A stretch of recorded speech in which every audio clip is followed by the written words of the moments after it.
Each contestant today selects their own speech topic. Some of that content may be personal in nature and contain language, ideas, or beliefs that some audiences may consider sensitive. Please bear that in mind as you listen to today's speeches.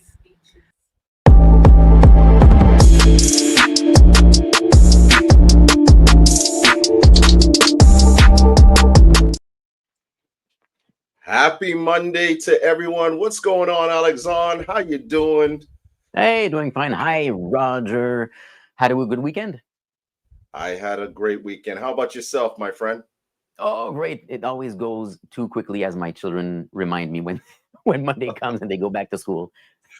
Exactly. Welcome to Great Convos, where we always say whether you agree or disagree, you can always find great convos. Listen, first and foremost, thank you to everyone who is joining us. You could have been anywhere in the world, but you're here with us. We appreciate it. Tell us where you are coming from. We thank you for joining us. Today is going to be a very, very interesting conversation.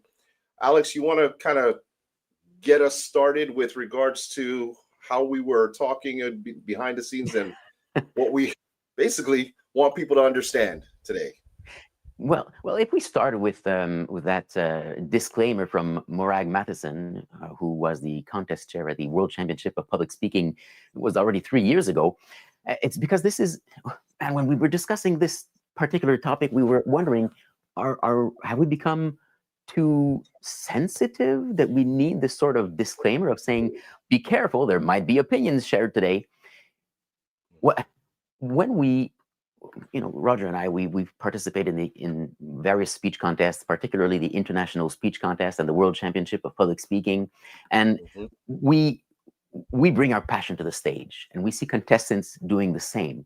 And sometimes our passions can inspire audiences, but sometimes they can also make other people uncomfortable, and sometimes they can even spark controversy.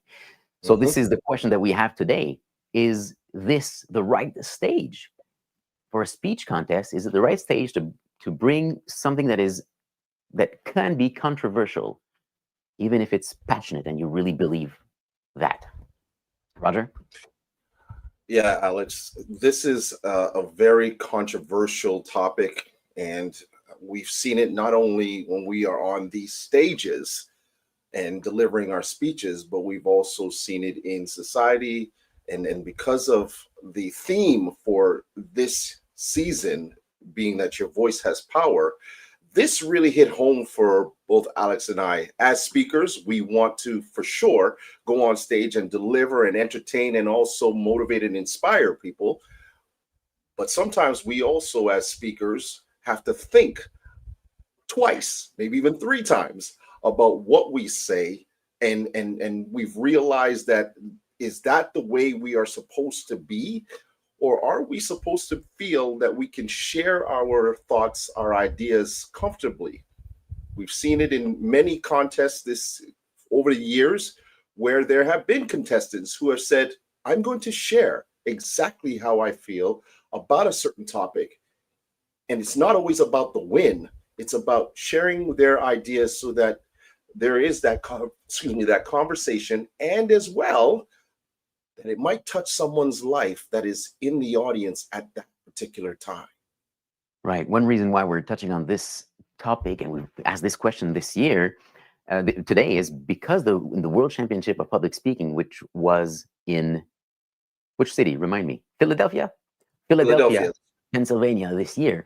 There was one contestant in particular that drew a lot of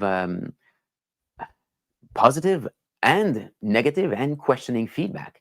I spent some time yesterday rereading the comments on the Toastmasters International official members group. There were 104 comments in total. I read them all, and some of them were quite long.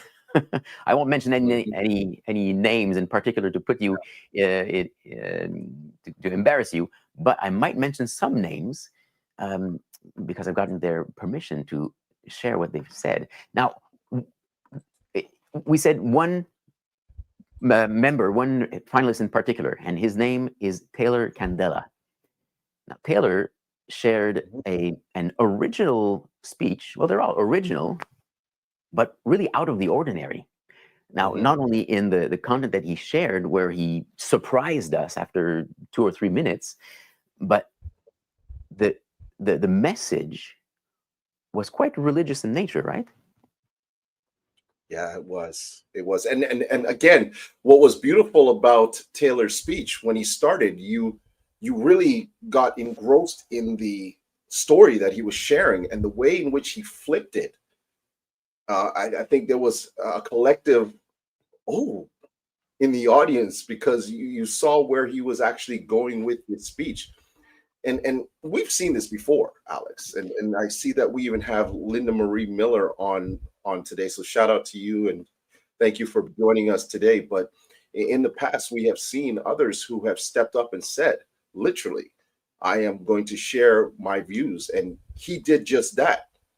And we get into this whole thing, Alex, where there's this unwritten rule that says, hey, you're not supposed to speak about certain topics when you get on that stage. And then we've seen some do that, and then either they are maliciously ridiculed on social media, or in some cases, getting death threats. Yeah, well, you mentioned Linda Marie, which might be the most name-dropped person on our show. We've mentioned her many times, and she has told me and other people that she does not want to win the World Championship of Public Speaking so that she can continue sharing these messages that are important to her. In 2020, in the finals, she spoke about racism. It was eye-opening to many people, and that's when the threat started. 2 years later, she talked about trans identity, transgenderism. So very, very controversial. And in fact, she changed her speech the day before because of what she had heard. Yeah, but it was also it was at the time, and that's what was so good about it in a way, was that it was during the times that things were happening that dealt with those situations. Yeah. So it was very with the times. So let's just give a little more information, because we know it was religious in nature, but can you share with us, Roger, what the main message or what Taylor shared on stage? Well, Taylor was talking about, basically, he did not want. Let me give you the backstory. And Taylor told me this afterwards. He had said that he wanted to make sure that he shared his beliefs in who he was and his true belief in God and where he had taken him in his life, from the depths of pain and sorrow and things that had happened to him to finding God in his life. And the year before, he suppressed it and did not talk about it. And he said to himself, and he prayed and said, if you give me an opportunity again to get to this point on the world stage, as you know, Taylor was in the semifinals last year. If you give me an opportunity to share this story again next year, I promise you that I will. And true to his word, he did. He spoke about where his life was at one point and how much being saved changed his life to where he is today. And he made no bones about it. That's right. It was not subtle in nature, as we've seen, for example, with last year's champion, Louisa, who was much more subtle about it. It was very Christian, mentioned Jesus by name. So it's he was not shy about it in the words that he chose. So was that the right stage? Would it have been better to be more subtle about it? Did the message come across? I'm not sure. Now, did I see the name Marjane Taylor in the viewers today?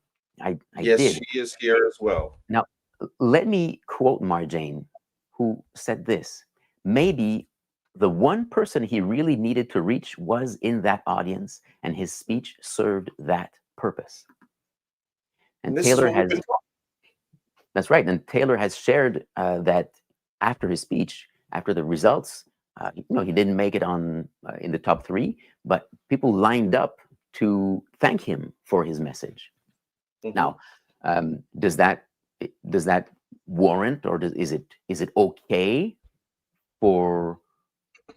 Does it counterbalance the pushback that he might get and that he has gotten when it comes to sharing a deeply religious message? Well, Alex, this is why we're here today, spending time to talk about this, and I'm really happy that our listeners are chiming in as well. Look, at the end of the day, Marjane is right that it is about touching someone in the audience, right? And hopefully that ripple effect can get him on other stages, other places to share his message. This is essentially the Olympics of public speaking. Let's keep it real.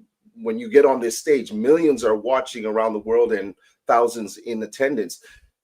It's an opportunity for you, if you want to do something like that. It's the one place you can, and be able to reach out to as many people as you possibly could. When I talked to Taylor after, and I saw him, he was crying, and I thought that he was sad about the actual competition, but he told me, it was tears of joy, because he finally was able to release and talk about what he's always wanted to say. And I'm sure now, if he's looked at the comments or he's seen what has come out of it, whether he is still happy or not, the point is that in that moment, he felt it was the right thing to do. Now, we've got a question here from Jackie. I'm very unsure as to why this could be in any way offensive. Now, it's not to say that it was offensive, but there's this unwritten rule. Well, there is the unwritten rule, but beyond that, we often say, know your audience. There's an audience in front of you. This is a worldwide audience, and perhaps a majority of people are not Christian. Now, maybe that's one more reason for him to give that message, to get people to talk about it and perhaps come to his way of seeing things. I'm not sure. If it is, I'm not even sure that was the right way to do it, because it was so overt. So I wouldn't say that it's offensive as much as it just won't reach everyone in the audience, which perhaps is not his intention anyway. But that's one thing that we need to know when we ask, is this the right stage? It's because it's such a diverse stage. If you say something that is even remotely controversial, where there are hard opinions, then you do run the risk of alienating an important part of your audience. But Alex, I'm going to just throw this out here and play devil's advocate. Why then would we say that our voice has power, that we need to be able to speak up, that we need to make changes? Changes don't happen if you don't speak up. And we've seen that throughout the course of history. And I believe even Linda Marie made a comment similar to that in the chat. But we have to be able to say things and not always feel like the minute we speak our minds that we are silenced. I mean, the idea is that you should be able to have a voice and to use that voice appropriately, of course. I want to be very clear about that. But if it's something that you feel in your heart of hearts needs to be talked about, this is how change sometimes happens. Yes. Now, we're looking at two things here. The result of the judging, because it's in a speech contest, and the result in the audience. I see it as two different things, but sometimes they go hand in hand. So this big discussion on Facebook was started by someone who said, this contestant must have known that he would lose, or that he would be docked points because of the topic. Now, I think we agree, Roger, that even though it is a contest, sometimes that risk is worth it. And sometimes it is rewarded by the judges, but especially if you've got something truly important that you want to share to your audience, usually if it's done the right way, then the judges will follow with their grading, right? Yes and no. We've also had situations where the human aspect kicks in, and we're no longer looking at the judge's form and just your emotions, and being human tends to be what you weigh that person's speech on. Now, I agree in one sense that as soon as it started to go that way, my mind, being in the audience, the first thing I said was, "Ooh, that's not gonna go. It's not gonna go right." And I don't know why it's not gonna go right with Taylor, in terms of if he was looking to win this competition. It started that way, and those who were there in attendance, I mean, the way he started this speech had you pulled in, like really, really pulled in. The changing of the ties, the different characters, how he used the stage, everything about it had you pulled in. As soon as he switched it, the natural thing for me, and I'm sure a lot of people in that audience, was, "Oh, that's not gonna let him win now." Instead of, "Wow, this is an amazing way he put this together. Love how he was able to then bring in his beliefs and share it in a way that was very, very innovative, to say the least." But that's not what we'll think about. Now, The first thought is that human aspect of it is that, hey, we're in a world today where you can't do that. You're not supposed to be talking about this. You're not supposed to, again, knowing your audience, yes, but you're not supposed to talk about this. And we just cut off of the actual presentation that he had delivered. Well, in a minute, let's go into the deeper ramifications of you're not supposed to talk about that, because, of course, and we totally agree with Linda Marie. Well, we don't need to agree. It's the truth. The rules are the rules. And if it ain't a rule, it ain't a rule. Beliefs aren't rules. Opinions aren't rules. Best practices aren't rules. Unwritten rules are not rules. If it's not written in the rule book, it's not a rule. That's it. So totally agree with that. But what you just said, Roger, you hear certain words and then you think, oh, he's not going to win. I hope that judges don't think that way of, oh, he's talking about religion. I won't mark him great notes. See, that's a weird reflex to have. Whereas, is it really, though, Alex? Is it really a weird reflex because of the way in which we have seen in the past and seen how things go with this particular contest? Is it really that way? I don't know. Look, I mean, let's keep it real. Let's keep it real. I'm not saying that I agree or anything like that with that, but I'm saying when we have watched contests and we've heard controversial things, I can remember in 2015, my very first time going to the World Championship of Public Speaking, and I heard a gentleman, Patrick Hammond, I believe his name is Patrick Hammond, and he spoke about his title was "I'm in love with a prostitute," and immediately the whole audience was like, "Oh my God, what is this?" Right? The story was amazing. The actual story and the content, and it was not what we would have expected from the title. No, right? But you can't have that win the World Championship of Public Speaking with a title like that. Do you think that some judges in the room would have said, "Oh, we don't want that title to be the representative of Toastmasters International"? You never know. I don't know. It's tough to know. Well, it's impossible to know unless we find the judges and ask them directly. But just I don't want to touch too much on Taylor's speech particularly. I mean, this is the World Championship. It's the final stage where people have worked for months on one speech that lasts 7 minutes. So if Taylor didn't win, it's certainly not only because of the topic. And I would hope that there is not a judge who had that reflex of saying, "I will mark down points because of the subject." Perhaps in one line of the judging criteria, there's just one thing that says audience appropriateness or appropriateness of the subject for the audience. Maybe there's certain marks that could be taken down just for that. If I'm a judge, I look around and I look at the audience reaction, and if there's people scratching their head like, "Oh, this is weird," then maybe it's not totally appropriate for that audience on that day. But there are many other lines in the judging criteria. So that speech could have gotten better marks if it had been worked in different ways. But let's think about this. If you have that reflex of, oh, he's saying something controversial, people won't like it. Or even if it's the reaction is, oh, I don't like this, I don't agree. Now we run a risk of, it's a true risk, and I'm guilty of doing this, of censoring ourselves, because we know that that's a reaction that can happen in our audiences.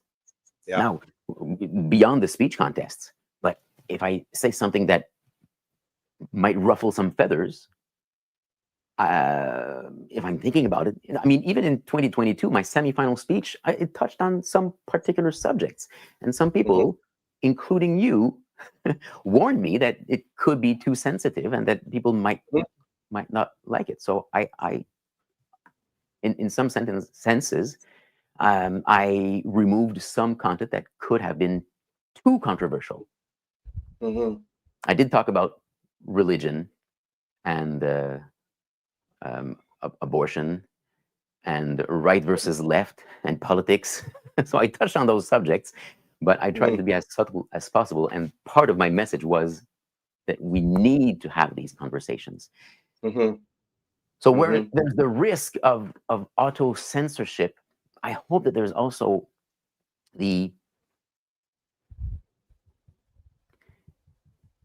I hope that we can applaud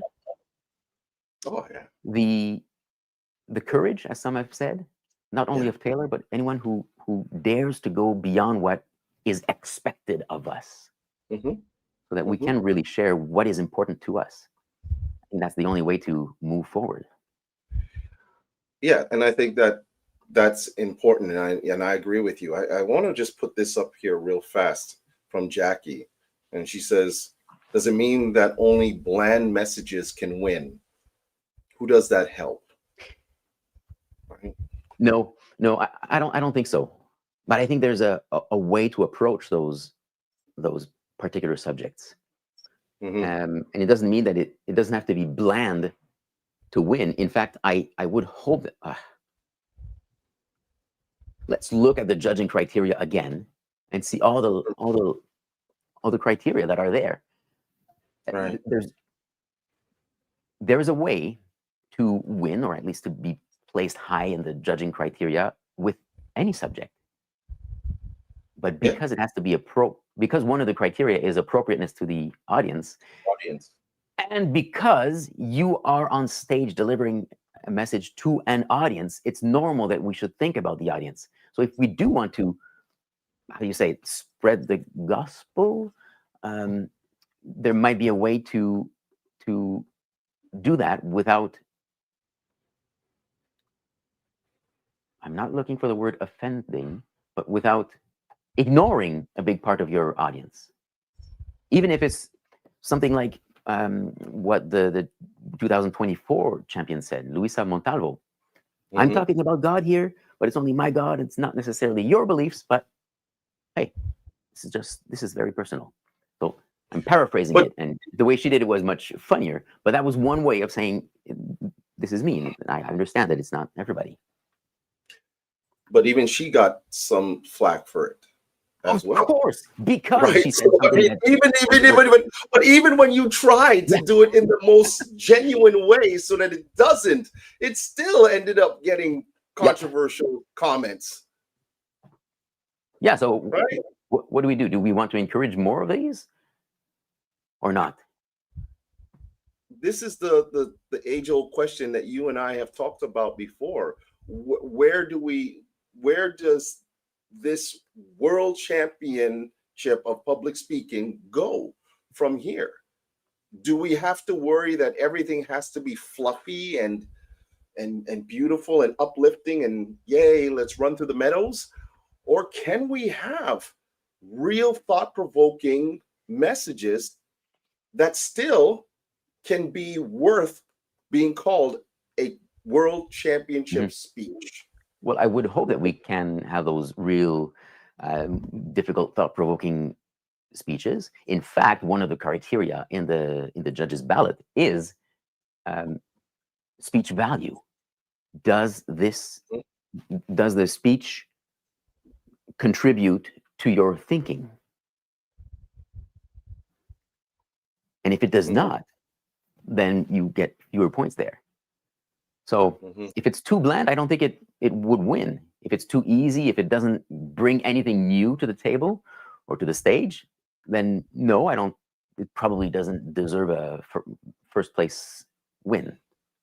Man, we're getting a lot of comments here. I can't read them all. We are. It's insane. I mean, I am really, really happy that we decided to talk about this, and especially that everyone has decided to chime in on this. I like this one. Anthony Garvey. Hello, Anthony, who says when he became president of his club, he wrote to the headquarters, to Toastmasters International in America, and asked, can we talk about any taboo subject? And apparently, the answer from the headquarters was they gave the green light as long as we didn't, quote, offend anyone. So we held a meeting focused purely on sex, religion, and politics. And it was packed. Well done, Anthony. I think that's the way to do it, especially if someone says, no, don't, avoid some topics. Maybe that's one more reason to do it. Sometimes we silence ourselves when we take the stage, or we censor ourselves. We don't want to say anything that might offend someone. But sometimes we can be silenced by other people. Literally. As does happen, and as has happened, just 12 days ago. Yes. So that's the risk. So here's when we see an event like an assassination for speaking your mind, and even for hosting debates. When we see that happen, what is the normal reaction? Do we continue speaking our mind? Do we do it more? Do we encourage more people to do it? Or do we close in on ourselves even more? What's your reaction, Roger? That is a good question, Alex. And I think that I would say it like this. I think it's very important that we still stay true to ourselves, that our beliefs, who we are, we stay true to them. There is a thin line, and I will say that, between saying how you feel and how you say it, right? You have to understand that there are going to be people that won't agree with you, won't necessarily think that your ideologies or your thought process is true to theirs. But I think that there is a true sense of responsibility to stay true to who you are. And if there's something that is really near and dear to your heart, you shouldn't feel or necessarily feel that you have to be silenced every single time because you're worried that one or this person or that person is going to be offended by it. Our world has changed tremendously, and I recognize that. Our world has changed tremendously, but we still are human beings, and we're made to be unique. Therefore, our thoughts, our ideas are our own. And whether, as this whole conversation says, you agree or disagree, you should still be able to have conversations about it. Right. Now, someone said,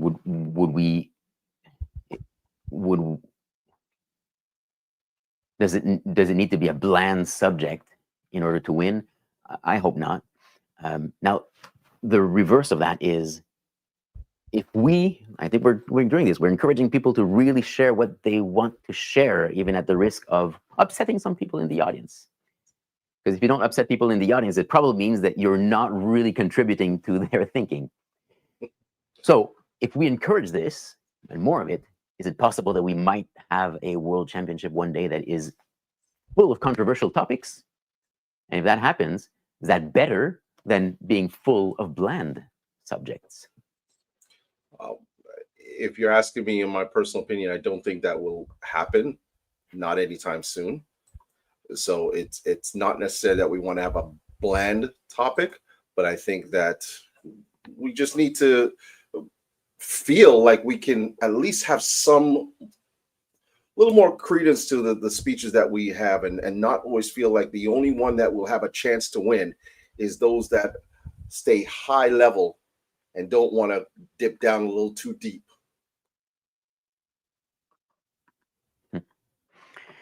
Well, Roger, we're starting to go overtime, I think. We We're are going to be over time. disqualified if we continue. We're disqualified.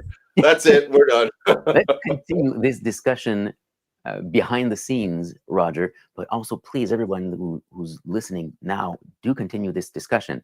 But especially if you do participate in a speech contest, whether it's the one we're talking about or any other one, if the rules allow it, do share something that is absolutely your passion, that you truly believe in. That's what is going to get you to be more authentic on stage. And if you bring your passion there, your delivery will follow the topic. Roger, bring us home. Well, Alex, another great conversation today. Great convos. Thank you to all of our loyal listeners for chiming in. This was absolutely amazing. Thank you very, very much. Please, as Alex said, continue the conversations with your friends, family, your community. And as we always say here at Great Convos, whether you agree or disagree, you can always find great convos. Have yourself a wonderful week. Take care, everyone. Bye-bye.